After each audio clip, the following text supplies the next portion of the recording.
Hello everyone. আন এক ভিডিঅ'লৈ education for life one চেনেলৰ তৰফৰ পৰা আপোনালোকক সকলোকে স্বাগতম জনাইছোঁ। আজি আসাম হিষ্ট্ৰী এণ্ড কালচাৰৰ ওপৰত কেইটামান গুৰুত্বপূৰ্ণ প্ৰশ্ন উত্তৰ লৈ আহিছোঁ আপোনালোকৰ মাজত। এনেকুৱা কুৱেশ্যন আপোনালোকৰ পৰীক্ষাৰ কাৰণে বহুত সহায় হ'ব আৰু পৰীক্ষাৰ কাৰণে বহুত উপকাৰ হ'ব। আপোনালোকে পৰীক্ষাৰ কাৰণে চাই থ'ব, এনেকুৱা কুৱেশ্যন ইয়াৰ মাজৰ পৰা আহিব আৰু এনেকুৱা কুৱেশ্যন প্ৰায় পৰীক্ষাত অহা দেখা যায়। চ' কুৱেশ্যনকেইটা মনত ৰাখিবলৈ ট্ৰাই কৰিব, যত্ন কৰিব আৰু চেষ্টা কৰিব আৰু ভিডিঅ'টো স্কিপ নকৰা সম্পূৰ্ণকৈ চাই থাকিব। আপোনালোকৰ নিশ্চয় মনত থাকি যাব ভিডিঅ'টো সম্পূৰ্ণকৈ চালে আৰু ভালদৰে মনোযোগ দি শুনিব। কুৱেশ্যনকেইটা আপোনালোকৰ নিশ্চয় মনত থাকিব আৰু এনেকুৱা কুৱেশ্যন পৰীক্ষাত প্ৰায় অহা দেখা যায়। চ' কি কুৱেশ্যন আছে আহক আমি আলোচনা কৰোঁ। কি কুৱেশ্যন আছে চাই লওক। প্ৰথম কুৱেশ্যন, আহোমসকলৰ প্ৰথম ৰজাজনৰ নাম কি আছিল? অপশ্যন ক দি আছে চুকাফা, অপশ্যন খ দি আছে নৰনাৰায়ণ, অপশ্যন গ দি আছে শিৱসিংহ, অপশ্যন ঘ দি আছে ৰুদ্ৰসিংহ। কি হ'ব? আহোমসকলৰ প্ৰথম ৰজাজনৰ নাম কি আছিল? কাৰেক্ট আনচাৰ কি হ'ব? আহোমসকলৰ প্ৰথম ৰজাজনৰ নাম কি আছিল? উত্তৰ ক। আহোমসকলৰ প্ৰথম ৰজাজনৰ নাম আছিল চুকাফা। মনত ৰাখিব, আহোমসকলৰ প্ৰথম ৰজা আছিল চুকাফা। কুৱেশ্যন নম্বৰ 2, প্ৰাচীন অসমৰ প্ৰধান জাতি হিচাপে কাক জনা যায়? অপশ্যন ক আছে বড়োসকল, অপশ্যন খ আছে ৰাভাসকল, অপশ্যন গ আছে আহোমসকল, অপশ্যন ঘ আছে কোচ ৰাজবংশীসকল। কাৰেক্ট আনচাৰ কি হ'ব? প্ৰাচীন অসমৰ প্ৰধান জাতি হিচাপে কাক জনা যায়? উত্তৰ ঘ, আহোমসকলক প্ৰাচীন অসমৰ প্ৰধান জাতি হিচাপে জনা যায়। মনত ৰাখিব, আহোমসকলক। অপশ্যন গ। কুৱেশ্যন নম্বৰ 3, প্ৰাচীন অসমক পোনপ্ৰথমে কি নামেৰে জনা যায়? অপশ্যন দি আছে ক কামৰূপ, অপশ্যন দি আছে খ শোণিতপুৰ, অপশ্যন দি আছে গ তেজপুৰ, অপশ্যন দি আছে ঘ গুৱাহাটী। প্ৰাচীন অসমক পোনপ্ৰথমে কি নামেৰে জনা যায়? উত্তৰ কি হ'ব? প্ৰাচীন অসমক পোনপ্ৰথমে অপশ্যন নম্বৰ ক কামৰূপ নামেৰে জনা যায়। মনত ৰাখিব, প্ৰাচীন অসমক পোনপ্ৰথমে কামৰূপ নামেৰে জনা যায়। কুৱেশ্যন নম্বৰ 4, মেন বংশৰ প্ৰতিষ্ঠাপক কোন? অপশ্যন দি আছে ক নৰনাৰায়ণ, অপশ্যন দি আছে খ দুৰ্লভ নাৰায়ণ, অপশ্যন দি আছে গ নীলধ্বজ, অপশ্যন ঘ দি আছে চুকাফা। কি হ'ব কাৰেক্ট এনচাৰ? মেন বংশৰ প্ৰতিষ্ঠাপক কোন?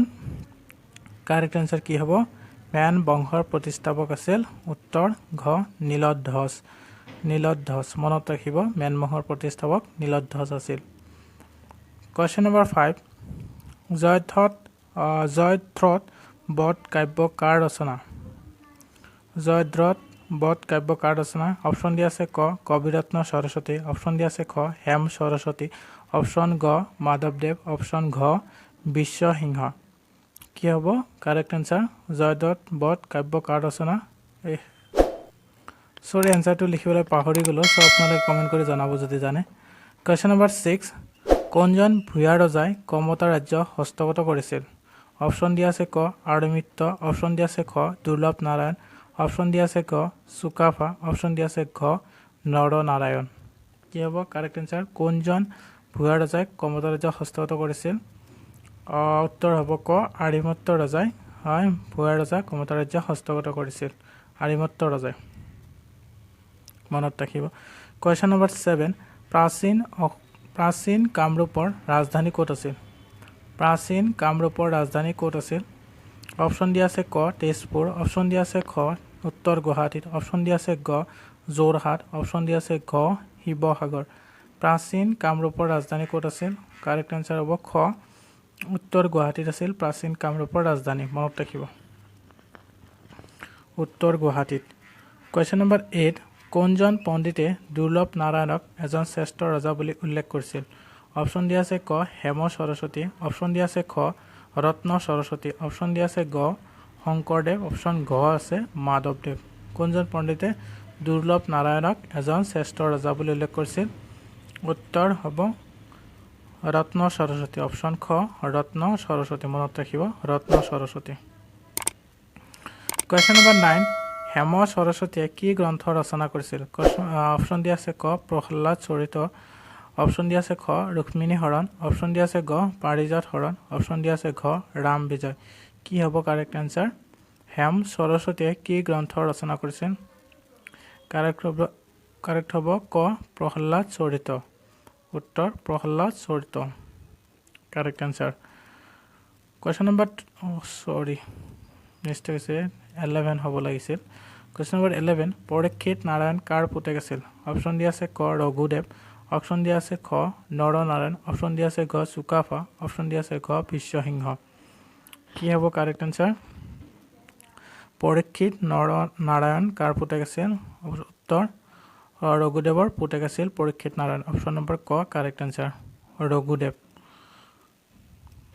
কোৱেশ্চন নম্বৰ 11 কামাখ্যা মন্দিৰ নিৰ্মাণৰ কথা কোনখন ফলিত উল্লেখ আছে অপচন দিয়া আছে ক কামাখ্যা মন্দিৰৰ বেৰত থকা শিলৰ ফলি অপচন দিয়া আছে খ কামাখ্যা মন্দিৰৰ বেৰত থকা তামৰ ফলি অপচন দিয়া আছে গ কামাখ্যা মন্দিৰৰ বেৰত থকা সোণৰ ফলি অপচন দিয়া আছে ঘ কামাখ্যা মন্দিৰৰ বেৰত থকা ৰূপৰ ফলি কি হ'ব কাৰেক্ট আনসাৰ কামাখ্যা মন্দিৰ নিৰ্মাণৰ কথা কোনখন ফলিত উল্লেখ আছে কি হ'ব উত্তৰ হ'ব ক কামাখ্যা মন্দিৰৰ বেৰত থকা শিলৰ ফলিত উল্লেখ আছে মনত ৰাখিব কামাখ্যা মন্দিৰৰ বেৰত থকা শিলৰ ফলিত উল্লেখ আছে মনত ৰাখিব ইম্পৰ্টেণ্ট হয় আহিব পাৰে এনেকুৱা কোৱেশ্চন পৰীক্ষাত অহা দেখা যায় সো মনত ৰাখিব কোৱেশ্চন নম্বৰ 12 কামাখ্যা মন্দিৰটো কোনে পুনৰ নিৰ্মাণ কৰিছিল অপচন দিয়া আছে ক নৰনাৰায়ণ অপচন দিয়া আছে খ চক্ৰধ্বজ অপচন দিয়া আছে গ চিলাৰায় অপচন দিয়া আছে ক বিশ্বসিংহ কামাখ্যা মন্দিৰটো কোনে পুনৰ নিৰ্মাণ কৰিছিল কি হ'ব কাৰেক্ট আনসাৰ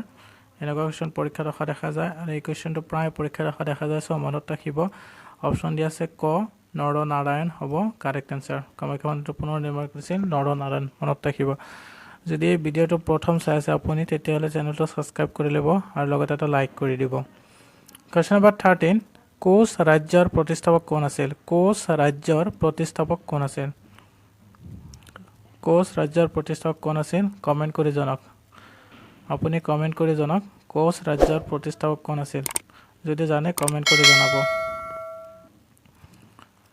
কোচ ৰাজ্যৰ প্ৰতিষ্ঠাপক কোন আছিল কমেন্ট কৰি জনাব আপোনালোকে নিশ্চয় নেক্সট কোৱেশ্চন নম্বৰ 14 নৰনাৰায়ণৰ ৰাজত্ব কালত অহা ইংৰাজ পৰ্যটক জন কোন আছিল অপচন দিয়া আছে ক ৰাল্ফ ফিটজ অপচন দিয়া আছে খ ভাইচৰ লৰ্ড অপচন দিয়া আছে গ লৰ্ড ৰিপন অপচন দিয়া আছে ঘ লৰ্ড কাজন কি হ'ব নৰনাৰায়ণৰ ৰাজত্ব কালত অহা ইংৰাজ পৰ্যটকজন কোন আছিল কাৰেক্ট আনসাৰ কি হ'ব উত্তৰ ক হ'ব কাৰেক্ট আনসাৰ ৰাল্ফ ফিটজ আছিল নৰনাৰায়ণৰ ৰাজত্ব কালত অহা ইংৰাজ পৰ্যটক প্ৰথমজন আছিল কোৱেশ্চন নম্বৰ 15 কোচ ৰাজ্য কেতিয়া দ্বিখণ্ডিত হৈছিল অপচন দিয়া আছে ক 1580 খ্ৰীষ্টাব্দত অপচন দিয়া আছে খ 1581 খ্ৰীষ্টাব্দত অপচন দিয়া আছে গ 1540 খ্ৰীষ্টাব্দত আছে গ 1590 খ্ৰীষ্টাব্দত কি হ'ব কাৰেক্ট আনসাৰ কোচ ৰাজ্য কেতিয়া দ্বিখণ্ডিত হৈছিল উত্তৰ হ'ব 1581 খ্ৰীষ্টাব্দত অৰ্থাৎ খ হ'ব কাৰেক্ট আনসাৰ 1581 খ্ৰীষ্টাব্দত মনত ৰাখিব দ্বিখণ্ডিত হৈছিল কোচ ৰাজ্য অপচন নম্বৰ 16 কছাৰী সকলৰ প্ৰথম ৰাজধানী ক'ত আছিল অপচন দিয়া আছে ক কামৰূপ অপচন খ ডিমাপুৰ অপচন গ শোণিতপুৰ অপচন ঘ তেজপুৰ কি হ'ব কাৰেক্ট আনসাৰ কছাৰী সকলৰ প্ৰথম ৰাজধানী ক'ত আছিল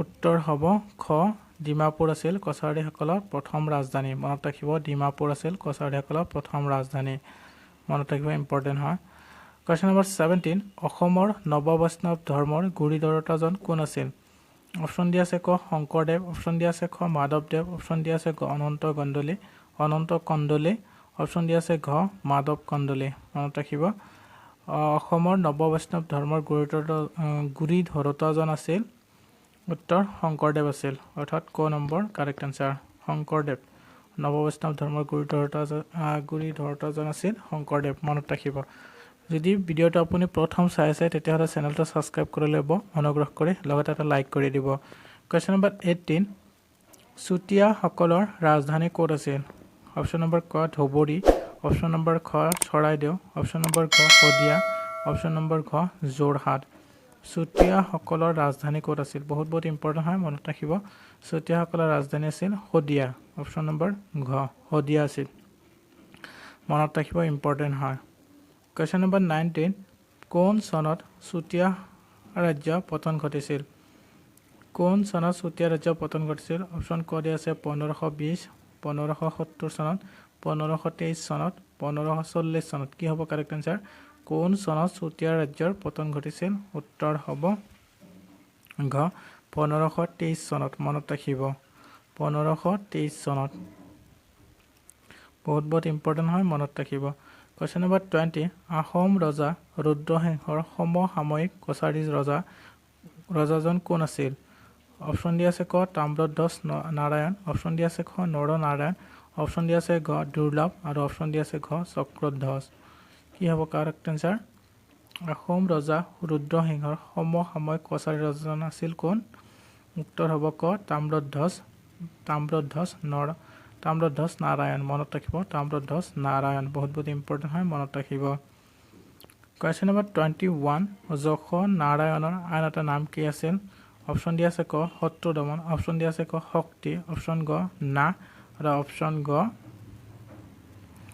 অপশ্যন দি আছে ঘ ক্ৰিয়া যশ নাৰায়ণৰ আন এটা নাম কি আছিল কি হ'ব কাৰেক্ট আনসাৰ যশ নাৰায়ণৰ আন এটা নাম কি আছিল উত্তৰ হ'ব ক শত্ৰু দমন আছিল যশ নাৰায়ণৰ আন এটা নাম মনত ৰাখিব পাৰিলে আপোনাৰ বন্ধুবৰ্গলৈ এটা শ্বেয়াৰ কৰি দিব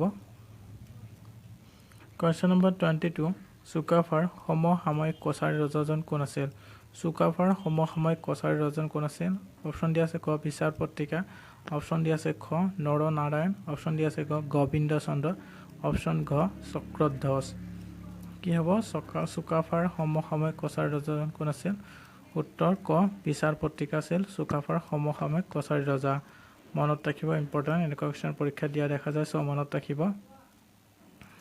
কোৱেশ্চন নম্বৰ 23 বৰ্তমান মহাপুৰুষীয়া ধৰ্ম সংস্কৃতিৰ প্ৰাণকেন্দ্ৰ কি অপশ্যন ক সত্ৰসমূহ অপশ্যন খ নামঘৰসমূহ অপশ্যন গ দেৱালয়সমূহ অপশ্যন ঘ মন্দিৰসমূহ বৰ্তমান মহাপুৰুষীয়া ধৰ্ম সংস্কৃতিৰ প্ৰাণকেন্দ্ৰ কি উত্তৰ হ'ব ক সত্ৰসমূহ বৰ্তমান মহাপুৰুষীয়া ধৰ্ম সংস্কৃতিৰ প্ৰাণকেন্দ্ৰ মনত ৰাখিব সত্ৰসমূহ ইম্পৰ্টেন্ট হয় পৰীক্ষাত অহা দেখা যায় এনেকুৱা কোৱেশ্চন নম্বৰ 24 কোনজন আহোম ৰজাই শংকৰদেৱৰ গুণত মুগ্ধ হৈ বঁটা ভাষণ দিছিল অপশ্যন ক চুহুংমুং অপশ্যন খ চুকাফা অপশ্যন গ নিজামুদ্দিন অপশ্যন ঘ মিলামুদ্দিন কি হ'ব কাৰেক্ট আনসাৰ কোনজন আহোম ৰজাই শংকৰদেৱৰ গুণত মুগ্ধ হৈ বঁটা ভাষণ দিছিল উত্তৰ ক চুহুংমুঙে বঁটা ভাষণ দিছিল শংকৰদেৱৰ গুণত মুগ্ধ হৈ মনত ৰাখিব কোৱেশ্চন নম্বৰ 25 আহোম সকলে অসমলৈ অহাৰ আগতে ক'ত বসবাস কৰি আছিল